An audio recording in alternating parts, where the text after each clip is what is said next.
ঘুম থেকে উঠতে না উঠতে মা দেখি এখানে রান্না বসিয়ে দিয়েছে। মা আলু ভাজা করছে, রাত্রের ভাত ছিল পান্তা, সেটাই খাওয়া হবে। তো আলু ভাজা দিয়ে কিন্তু জল দেওয়া মানে পান্তা ভাত বেশ ভালো লাগে। আর এদিকে কিন্তু আম ছুলছে মা। আম কিন্তু কেনা হয়েছিল, সেই আমগুলো ভালোই পেকে গেছে। তো আমরা সবাই মিলে কিন্তু খেতে বসে পড়েছি। এই জল দেওয়া ভাত, পান্তা ভাত খেতে যে কী ভালো লাগে কাঁচা লঙ্কা দিয়ে, কী আর বলবো, খুব সুন্দর লাগে খেতে। তো আমাদের খাওয়া দাওয়া হয়ে গেলে কিন্তু মা দুপুরের জন্য আবার দেখো কী কী রান্না করছে। আজকে একদম সিম্পল রান্না হবে। এদিকে মুসুরের ডাল, এদিকে ভাত বসিয়েছে। আর হঠাৎ করে কি হাওয়া ঝড় ছেড়েছে জানো না। তারপর গাছে দেখে আম পড়েছে, তো দৌড়াতে দৌড়াতে গিয়ে কিন্তু একটা আম নিয়ে আসলাম। এই আম নিতে কিন্তু বেশ মজা লাগে জানো তো। ছোটোবেলা থাকতে কিন্তু আমরা অনেক আম কোড়াতাম, ভীষণ মজা লাগতো। সেই দিনের কথা কিন্তু মনে পড়ে গেছে। সত্যি কথা বলতে সবারই কিন্তু পুরনো দিনের কথা সবারই মনে থাকে কিন্তু কী কী করেছি। আর এই যে মজা লাগে না আম নিতে, তার বলে বোঝাতে পারবো না। তো এদিকে দেখো আমটা নিয়ে চলে গেলাম, পাকা আম গাছের।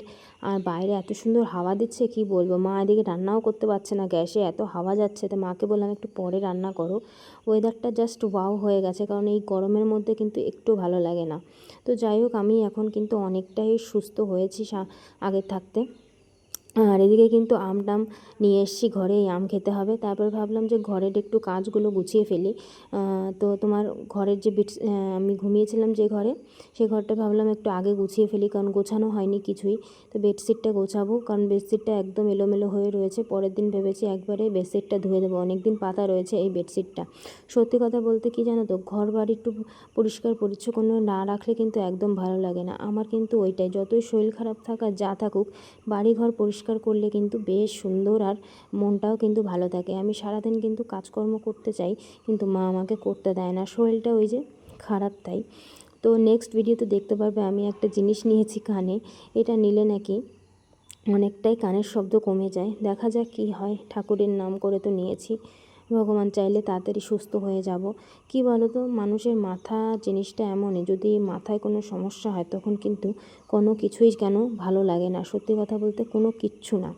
তারপরে তো একটা চিন্তায় থাকি, নানান চিন্তা মাথায় ঘোরে। কী যে করব, চিন্তা নিয়ে নিয়ে জীবনটা আমার চলে গেল। যাই হোক, এদিকে কিন্তু মা বাইরে রান্না করছে। আজ মা রান্না করবে হচ্ছে ডাল, মসুরের ডাল। আর এদিকে হচ্ছে শাক নিয়ে এসেছিলো, কুমড়োর শাক, কুমড়ো পাতা যেটা বলে, কচি ডাটা কেটে এনে কুচি কুচি করে ডাল দিয়ে কিন্তু পেঁয়াজ রসুন দিয়ে সুন্দর করে বড়া করবে। এটা খেতে কিন্তু দারুণ লাগে, আমি ফার্স্ট টাইম খাচ্ছি। তো মা আজকে বলছে খেয়ে দেখ কেমন লাগে। একটু মানে ভাজা জিনিস যারা একটু খায়, একটু বয়স্ক, তাদের তো একটু গ্যাস ট্যাস হয়েই যায়। আমাদের আর কি, আমাদেরও মাঝে মধ্যে হয়ে যায়, কিন্তু মা খেতে পারে না। মা বলছিল যে, আমার দুই মা মানে আমার শাশুড়ি মা আর আমার নিজের মা দুজনেই কিন্তু আছে একই জায়গায়। তো দুই মাই খেয়েছে, আমার বর আবার বলছে বেশি খেও না, গ্যাস হয়ে যাবে তোমাদের। তো যাই হোক, ওই বড়াটা খেতে যা এত টেস্টি হয়েছে কি বলবো, আমি নিজেই 3-4টে খেয়ে নিয়েছি। তো যাই হোক, তোমরা কারা কারা এরকম বড়া খেতে পছন্দ করো অবশ্যই কিন্তু কমেন্টে জানিও।